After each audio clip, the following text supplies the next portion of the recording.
Thank you, Chris.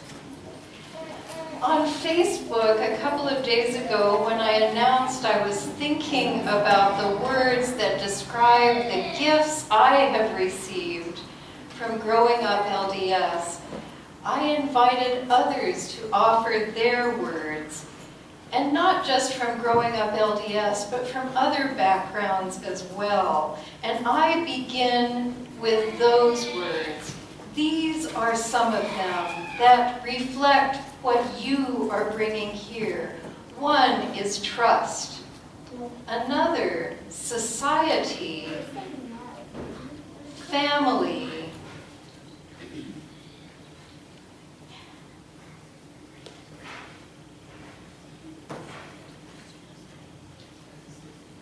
and love. I can see what it is underneath. Community, participation, responsibility. Do you have any others to add? I have a scribe who can put others in our box of treasure before I put mine. Yes, Cheryl has one. Discernment. Discernment. Wow, that's a good word. Yes, Kathleen. Mystery. Thank you. Lou. Sense of having fun.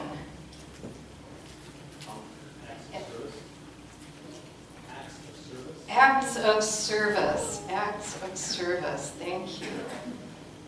I think, did I see anyone else? Jan. Oh, avoid contention or conflict avoidance. No, I'm just, there's a flip side to every one of these. Yes. Yes, Sandra. Tolerance.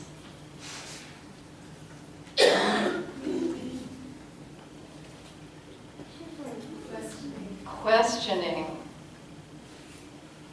Wendy looks like divine potential. Sophie. Faith. Faith. Okay. Faith. Yes, Shelley. Curiosity. Bonnie. Never questioning. Never questioning. Okay. Yes, thank you. Yes. Discipline. Discipline. Okay. Discipline. Obedience. Obedience. We love it when we're on the other side of it. You parents must love this, Shannon. The acceptance of the existence of doubt. So the acceptance of doubt. Acceptance of doubt. Yes, Richard. It might seem ironic, but a sense of stewardship for the earth. Okay, good. Sense of stewardship for the earth. Okay, Rachel. Self-mastery. Self-mastery. And I think we only have one of these left, but we could start writing behind on the backs. Yes. Celebration of diversity. Celebration of diversity. Okay, and somebody in the back. Oh, Lynn. Maybe. Community. Community. Great. Okay, Cindy. Integrity. Integrity. Music. Bill, music. Music. Yes. Yes, Sandy. Ceremony. Ceremony. Okay. We got it. Yes. Forgiveness. Thanks, Kathy. Yes. Wendy. Agency. Agency. Okay, here's more. Look at all the gifts we've received. Anyone else? Way in the back. Understanding. Understanding. Okay. Oh, that's your third one.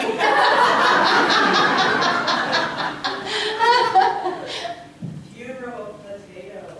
Funeral.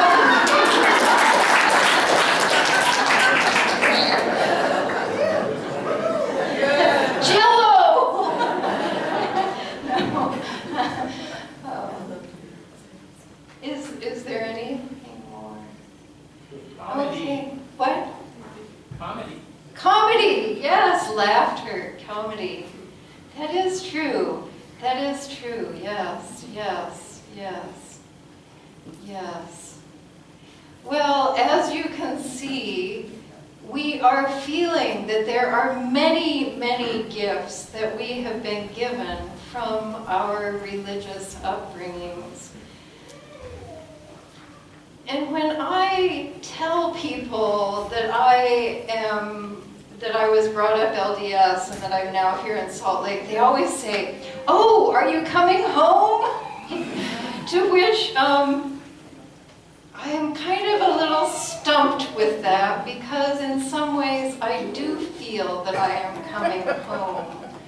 Although the only time I have lived in Utah was when I went to Brigham Young University, and when I'd come and visit my grandparents who lived in the Eagle Gate apartments, looking on the 3rd floor, looking right out to that eagle.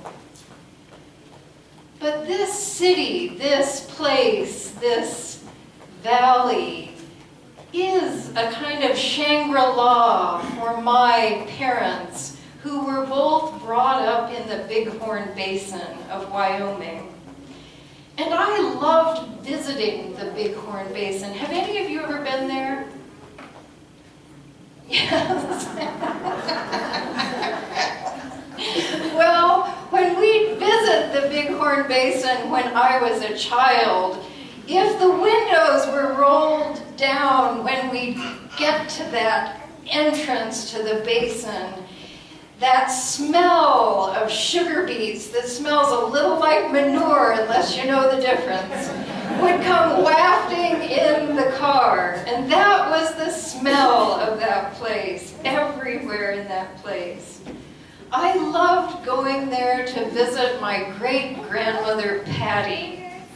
She lived in a little stucco bungalow surrounded by big trees that were offered lots of shade and a big wide lawn that she mowed with her push mower until she was 95 years old.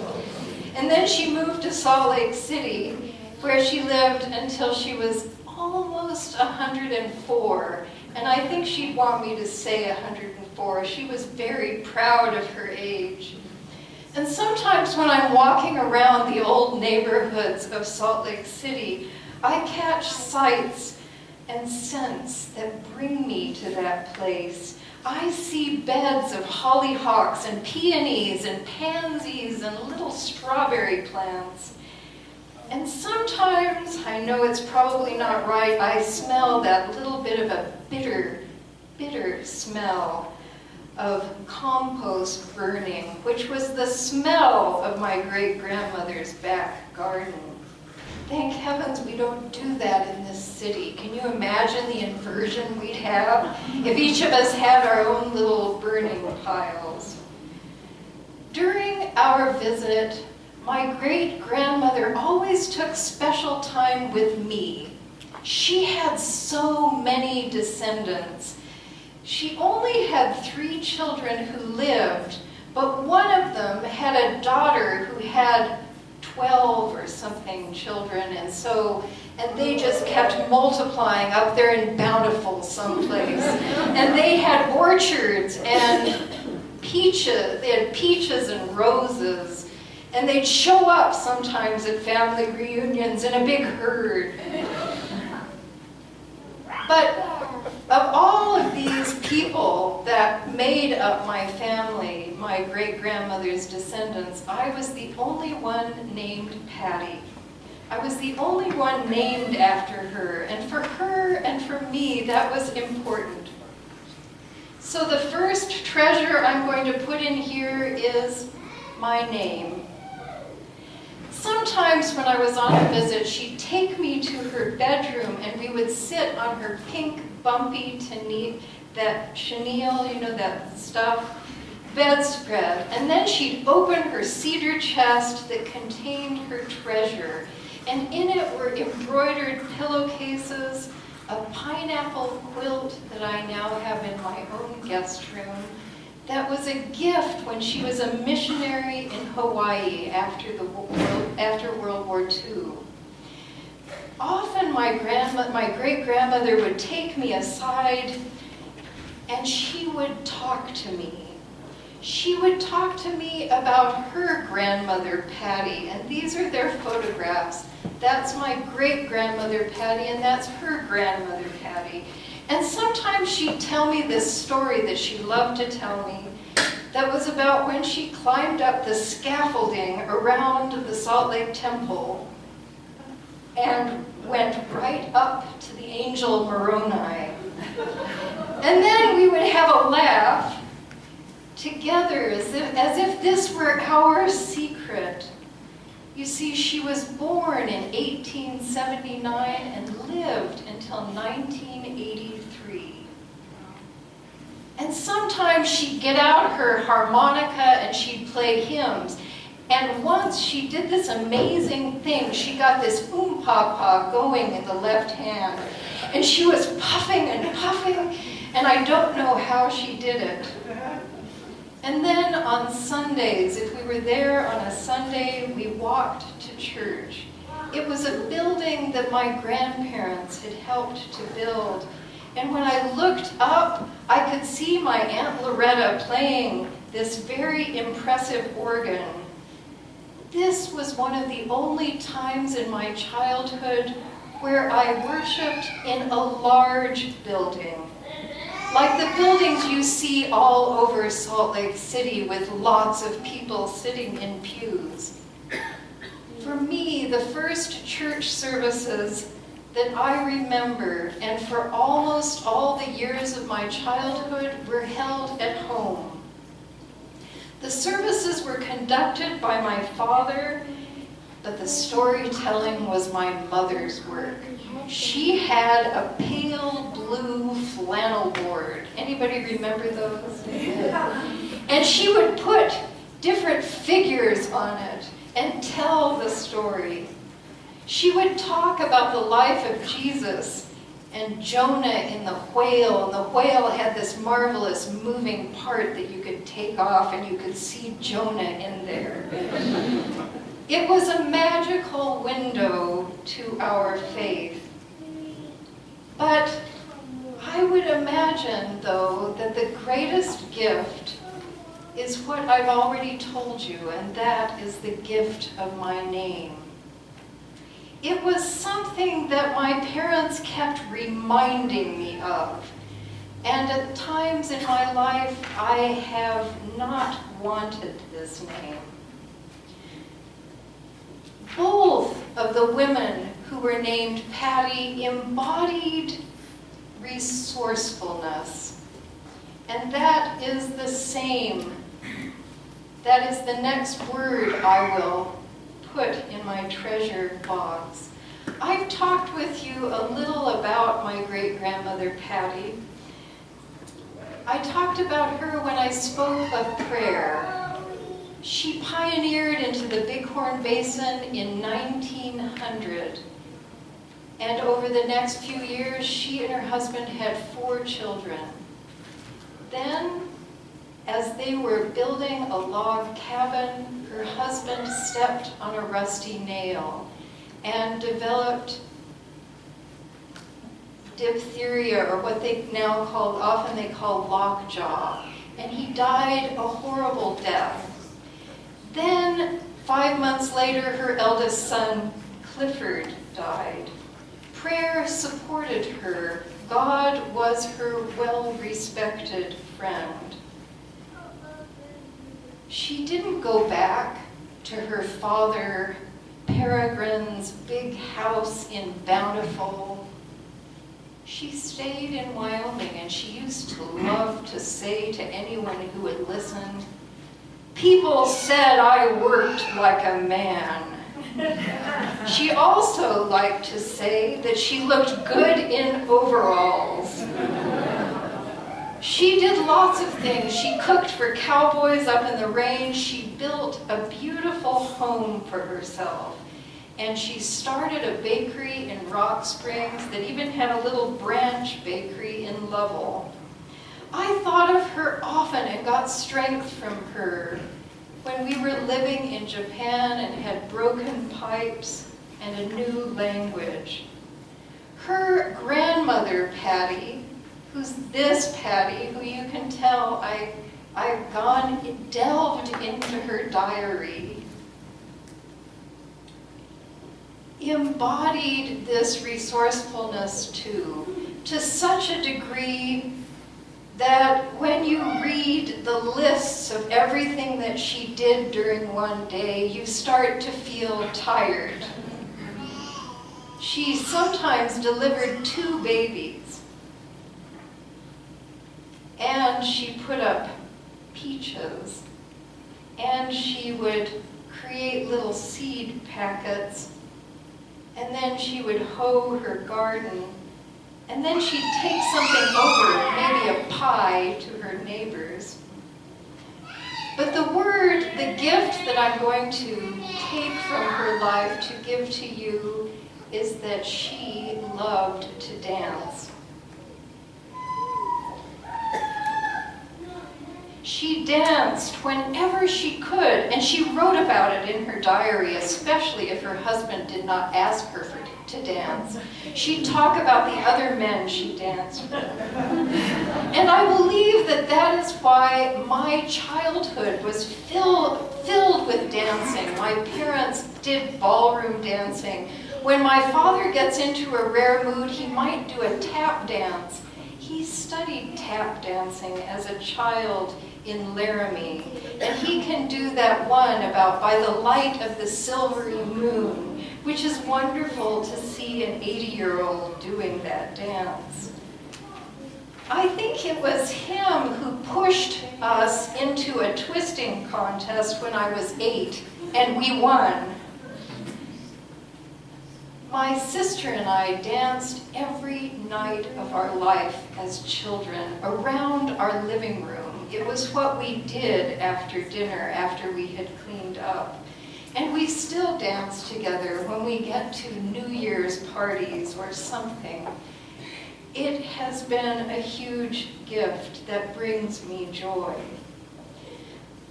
The other gift that my ancestor has given me, that I found over and over and over again in her diary, a diary I looked at and wrote a work about when I was in my 2nd year of seminary, and that is courage. The kind of courage that is in Patty's diary is that kind of courage where you can't even have time to ask, do you think it's going to be okay? Her courage always pushes me to just go ahead and do it. She was a midwife. She was also the first person in my church, in my family, to become convinced that Joseph Smith was telling the truth and that she wanted to join the LDS Church.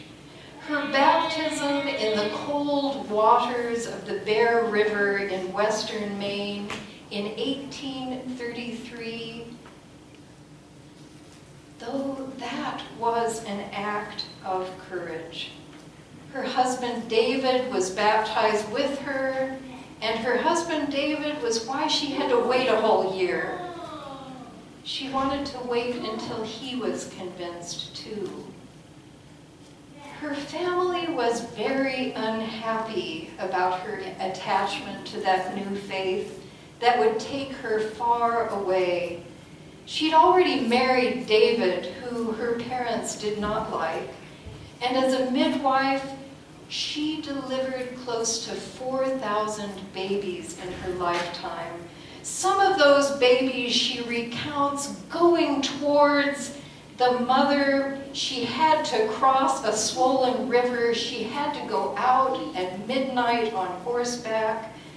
And I've remembered her courage when I encountered difficulties I thought were insurmountable. And I want to think that I've taken her courage on a completely different path. And I want you to know that my birth family, for they do not agree with the decisions that I've made, but very often they say that they admire my courage. Another gift from my time in the LDS Church is helpfulness. Growing up, and I'm thinking when I was a teenager, because when I was a teenager we moved, well, it was right when I was around 11, we moved to Eau Claire, Wisconsin.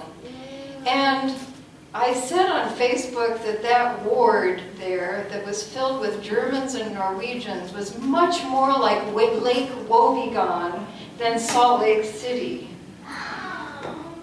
And everyone in that ward would help everyone else. I remember my brothers coming back from helping a widow move who had no fewer than 100 pairs of shoes. They were always called to help out.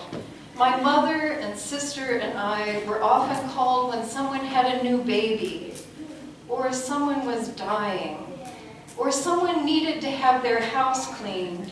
In the summer I was 14, I cooked and cleaned for a sister in our ward who was suffering from mental illness and could not care for her 5 children. She was living in a trailer in the countryside, and my favorite part was telling stories to the children before I went home in the evening. My religion taught me that I needed to be there for people. And when I left that church, it was a huge loss. I thought that kind of help would be gone forever. And now, miraculously, we are here for each other. You can see that in this place, we hold many of those gifts that some of us, and I know I, have missed from the religion I was brought up in. I wonder about you. What treasure do you bring?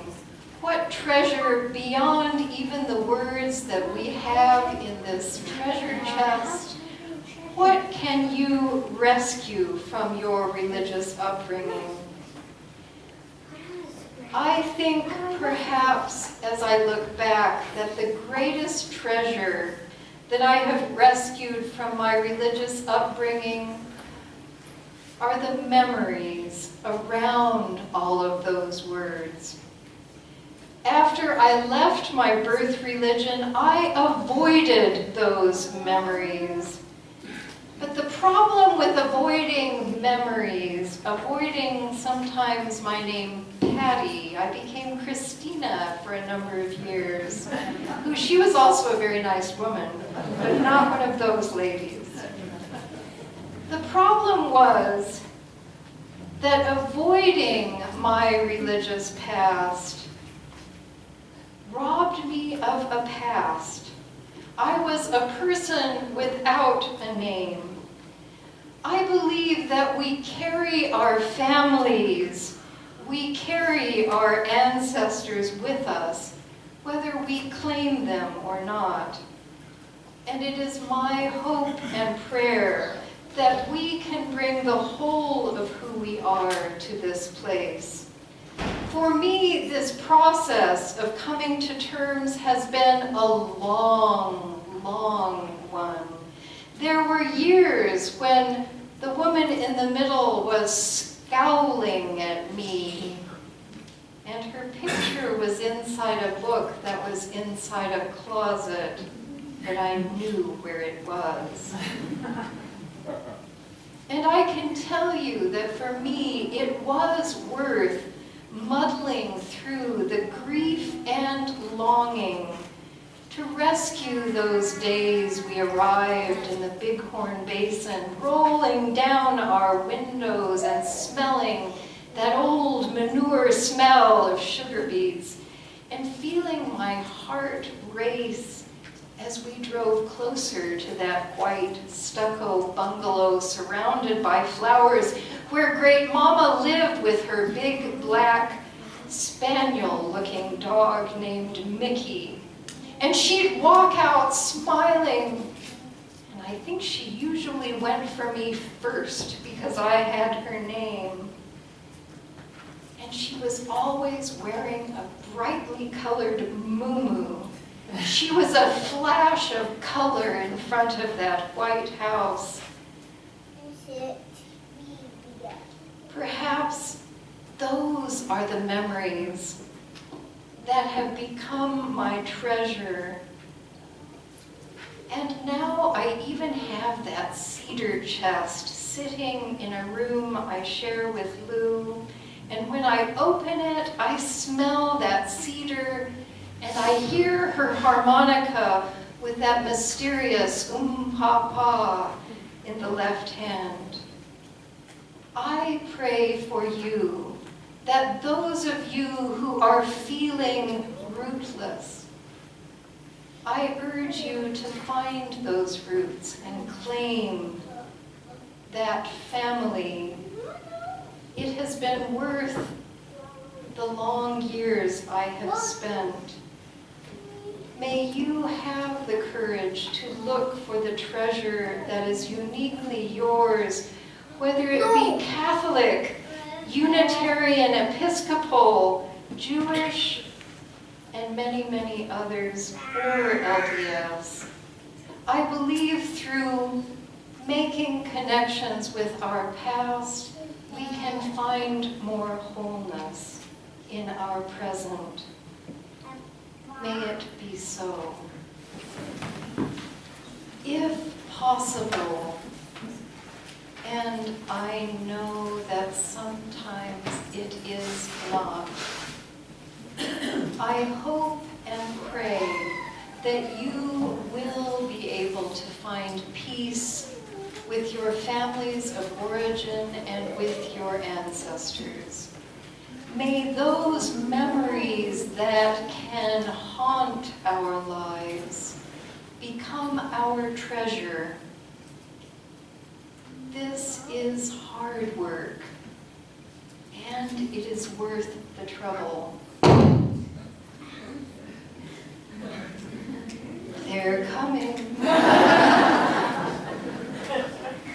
I invite you to bring those riches to our community, for they make the life of our community bright and happy and full of all of those things we have written and put in that box.